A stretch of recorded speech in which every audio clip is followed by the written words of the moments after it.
Hello, my name's Pete Wedderburn and I'm Pete the Vet. I've just finished doing the regular vet spot on Newstalk's Pat Kenny show, and now I'm going to take a few minutes on this Facebook Live session to answer some of the questions that we didn't get to on air, and at the same time I'll take any more questions about your pets that you may have. So if you've got questions, please type them into the comment section below, and I'll answer them in due course. So the first question came in towards the end of the radio interview, and that's from somebody who is very allergic to cats. We were talking about allergies to cats on air, and I was explaining how there's a new science finding, which is that if you feed cats a particular antibody to the antigen which makes cats allergic to makes humans allergic to cats, you can stop cats being allergic to. Sorry, you can stop humans being allergic to cats by feeding cats this special antibody. Anyway, somebody contacted the show to say that they're very allergic to their neighbour's cat, and that doesn't usually cause a problem, except that the neighbour's cat is piddling on their car and at the front of the car. And what happens then is that when they turn on the ventilation in the car, they get a whiff of cat urine, and they also get an allergic reaction. So what can they do to stop the cat from doing this? Well, it's a tricky one, but I suppose the way I would think of is that you can get motion detector devices that do one of two things. First of all, you can get one called SCAT, it's SSSCAT.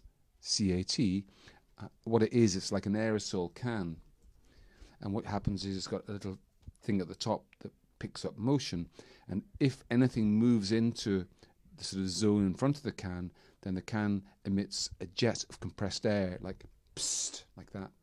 And I use them in my house, for example, when we had a new cat and the cat kept on jumping up onto the kitchen surfaces. If you put the SCAT device there, every time the cat jumped up, the thing would squirt at the cat, and it didn't hurt the cat at all, just gave it a bit of a fright, and it meant that the cat soon learned not to jump up onto the kitchen surfaces. So you could do the same thing with the car, just put up the SCAT device in front of the car.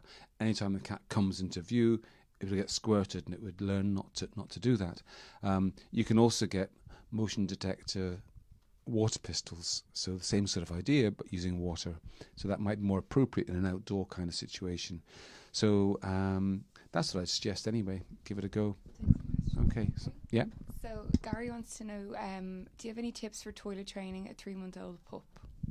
My best tip for toilet training a puppy is to get a puppy crate. And what that is an indoor kennel. How it works is that the indoor kennel it's kind of like a wire mesh cage, and it's big enough to put in a dog's bed and a food bowl and a water bowl and maybe a couple of toys.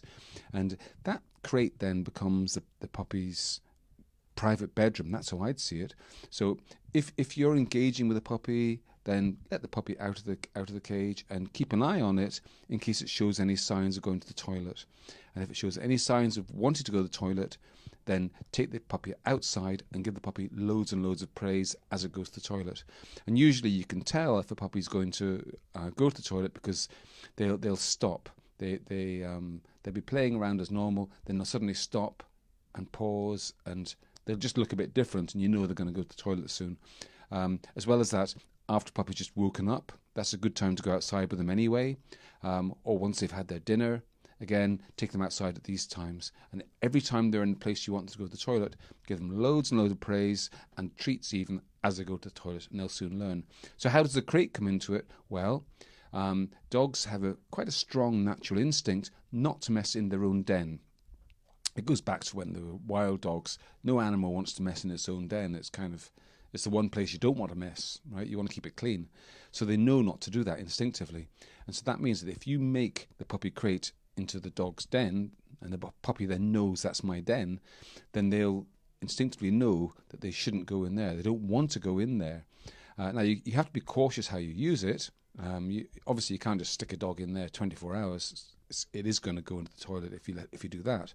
But what it means is that there'll be a natural inhibition from going to the toilet in there. So if you use that most of the time as a place for the puppy to go, then it's not likely to go there. It's more likely to yelp or to bark when it needs to go to the toilet because it doesn't want to go there. If, on the other hand, you don't have a puppy crate, what will happen is your puppy will feel like going to the toilet and will just wander off into some far part of the kitchen or something, which it sees as being away from its den, and it'll just happily go to the toilet there, not realising that it shouldn't do it. So hope that helps a little bit anyway. Okay. Okay, so this is from the same guy. He also said that his older dog isn't really taking to the pup. Do you have any advice on that? Yeah, it's that varies a lot. Some older dogs love the company, others get really annoyed by it. Again, I think a puppy crate's a useful thing to have, because what you can do is you can put the puppy in there, and so the puppy will still be within the sight and smell of the older dog, but it won't be able to bother the older dog. I think one of the problems sometimes is that puppies are a bit too playful. They do things like jump up at older dogs all the time, hang off their ears, yap at them, generally be very annoying. So having a puppy in the crate so the dog at least knows he's not going to be bothered by the puppy, and that during this period then he'll get used to the presence of the puppy. That's a good way to start. I think also making sure you give the older dog plenty of attention. Don't make the dog feel that it's been neglected or rejected in favour of the new young one. Most dogs do start to get on together eventually. Okay, so this is from Amy. So she says, my long-haired terrier junior cross is always scratching and is very dry around the genital area. I've used tea tree shampoo and he's been checked for fleas. Is there any other cream I can use, and do you know what could be causing this? Well, there's lots of possible causes of itchiness. I guess, it's good that you've ruled out fleas, but there are other common causes would include lice, and you can't always see lice easily. Harvest mites sometimes. Also other mites, like there's a one called mange, 2 types of mange they can get. So there's quite a few things there. As well as that, it's common for dogs to have allergies, and they can be allergic to pollens and dusts and fabrics, floor cleaners, all sorts of things. Itchy skin is actually a pretty difficult thing to fix by yourself. If there's genuinely red, sore, itchy skin, the quickest shortcut is to go to your vet, because they'll be able to spot quite quickly if there is a thing like a parasite that needs a specific treatment, and that'll save you an awful lot of time and bother. So shampoos are unlikely to fix the problem on their own. Okay, so it's the last question. It comes in from Patricia. So my Jack Russell is always shaking her head and her right ear appears to be sore. The vet said it just needs cleaning, but it's almost impossible to get the liquid into her ear. She won't let us touch it. Any advice? It's tricky, because nearly all ear disease does require topical treatment. In other words, ointments or cleaners being applied directly to the ear. So if a dog won't let you do that, then it's pretty difficult, all right? I would say that one common cause of itchy ears is actually a systemic allergy. In other words, a dog can have a general allergy, again, to pollens and dusts, or perhaps even to the food. And so if they have an allergic disease, then although the ear is the focus, if you give the dog treatment for the underlying allergy, then that can stop the ear being itchy. That's something to talk to your vet about. But I would know a number of dogs who've had really badly sore, itchy ears, and they haven't responded well to ointments. When they put onto a tablet every second day, problem solved completely.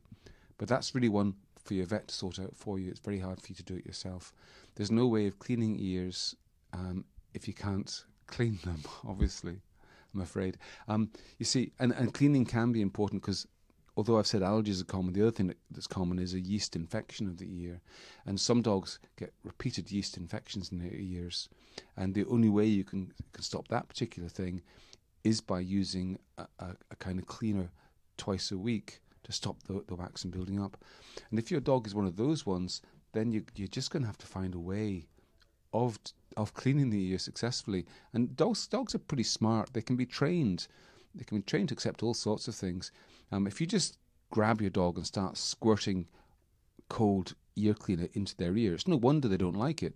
But if you start calling them to you twice a day and giving them extra tasty treats, they'll soon learn that it's quite nice to go up to you and get the treat. So you start with that, and then you would maybe start just every time you call them up to you, just rub the ear a bit, and they'd soon learn that, well, if they go up and sit beside you and get the ear rubbed and get a nice treat, it's not a bad experience.